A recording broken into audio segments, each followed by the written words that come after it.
Borji Jeliču je višina zelo domača. Kljub temu visoko nad oblaki ni imun na adrenalin. Ko enkrat inštruktor odpre vrata aviona, pa reče skok, pol ni več romantike. Tehnofrik, kot pravi samemu sebi, ima pred očmi jasen cilj – polet v vesolje.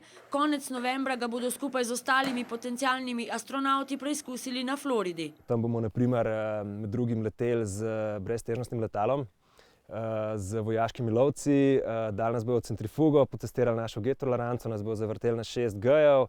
Da pa bodo izmed vseh kandidatov izbrali ravno njega, se Borja intenzivno pripravlja na različne načine. Njegov vsakdan je sestavljen z napornih treningov, tudi z vsakim obratom je bliže vesolju. Da bi postal prvi Slovenec v vesolju, je moral žrtvovati ogromno časa in energije. Pred ostalimi kandidati pa ima kot profesionalni kolesar vsaj eno prednost. Jaz računam na to, da jaz sem že dolgoletni športnik in imam neko osnovo.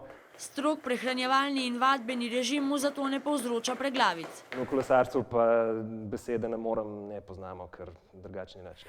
Nad zemljo ali na njej, s takim načinom razmišljanja, vznesenostjo in optimizmom je Borja že na poti do zvezd.